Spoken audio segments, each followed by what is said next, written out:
As nossas primeiras palavras vão para agradecer ao Grupo Parlamentar do PSD por esta fixação de ordem do dia, por um tema que é mais que importante, é justo. É justo que esta Assembleia da República tenha um dia, um plenário dedicado às comunidades portuguesas. Também é verdade que poderíamos fazê-lo de uma forma com mais eficácia, com projetos de lei para alguns dos temas que aqui são versados nos projetos de resolução, mas cada grupo parlamentar está no seu direito de fazer a fixação, de não aceitar arrastamentos, não vou por aí. Uma última palavra para também dar os parabéns pela escolha que o PSD fez para a intervenção de abertura, de ter escolhido o deputado Flávio Martins, que nos últimos anos foi Presidente do Conselho das Comunidades e, enquanto deputado na legislatura anterior, acompanhei os trabalhos do Conselho das Comunidades e foi um excelente Presidente do Conselho das Comunidades e também é hoje em dia deputado e é uma forma também desta Assembleia da República, através do PSD, reconhecer aquilo que é o trabalho que os conselheiros fazem pela nossa comunidade. E dito isto, passemos então a alguns dos projetos e a alguns dos temas que o Grupo Parlamentar do PSD nos traz para debate.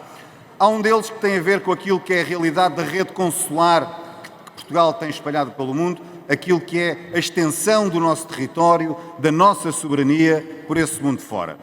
E a rede consular não pode ser algo que seja estanque. A nossa rede consular não pode estar cristalizada. Ela tem que a todo o tempo ser modular e ter uma capacidade de adaptação para aquilo que são as dinâmicas do mundo e as dinâmicas da nossa diáspora. A diáspora que nós temos tem mutações.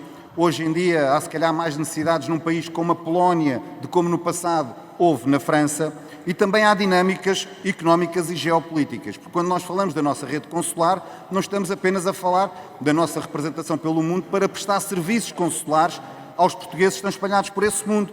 Estamos a falar de representação económica, estamos a falar de representação cultural, estamos a falar do ensino da nossa língua por esse mundo fora, seja como primeira língua, seja como segunda língua, e estamos também a falar na prestação de serviços a cidadãos de outros países que querem interagir com Portugal. E, portanto, com estas dinâmicas, a todo momento a nossa rede consular tem que ter a capacidade de se adaptar àquilo que são as dinâmicas. E, portanto, para além dos exemplos que estão no ponto 2 do projeto de resolução que o PSD nos apresenta, que fala da criação de consulados onde foram extintos vice-consulados, podemos falar de outras coisas, da necessidade de abrir ou de encerrar consulados, de alterar jurisdições, como é o caso da necessidade da Polónia ou da forma dos países bálticos, como é que isso está adstrito em termos de jurisdições, ou até de pensarmos em parcerias, uma espécie de PPPs, como por exemplo, nós na Comissão de Negócios Estrangeiros reunimos esta semana com a Fundácia Portugal, que é uma fundação, a Fundação Portugal criada por portugueses residentes na Polónia, que podem prestar um conjunto de apoios à nossa comunidade,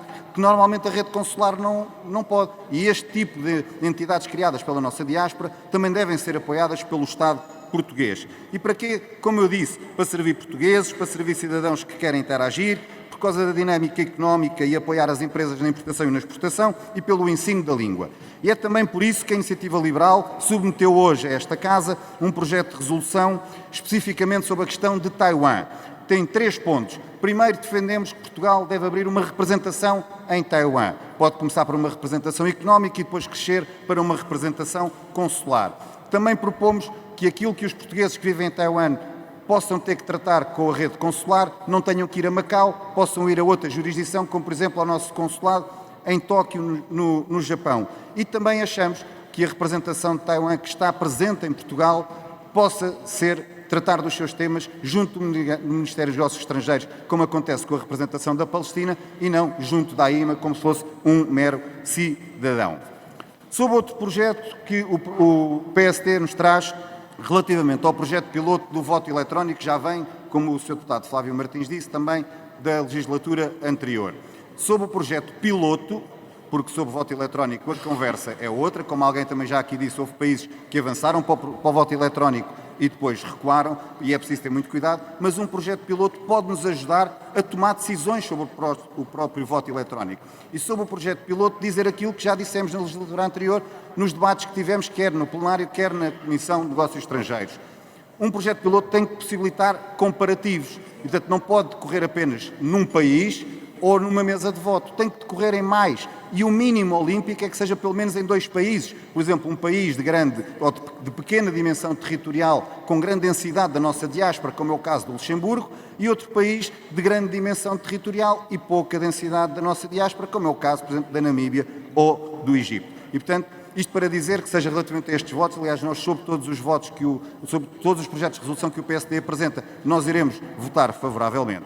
É ainda pertinente questionar por que razão o PSD não apresentou, desde logo, relativamente ao voto antecipado em mobilidade, uma proposta de alteração à lei eleitoral, nomeadamente permitindo a introdução do voto antecipado em mobilidade para os eleitores recenseados do estrangeiro e já agora alargando o voto por correspondência às eleições onde ainda não existe. Se o objetivo era garantir maior acessibilidade e participação eleitoral, porque é que não se tomou a iniciativa de propor diretamente estas alterações? Numa notícia ontem, o PSD fala-nos da lei travão. E, portanto, já nos chega de 8 anos do PS a travar o país, não pode ser agora o PSD a travar o país. Para acelerar Portugal, cá está a Iniciativa Liberal. Muito obrigado.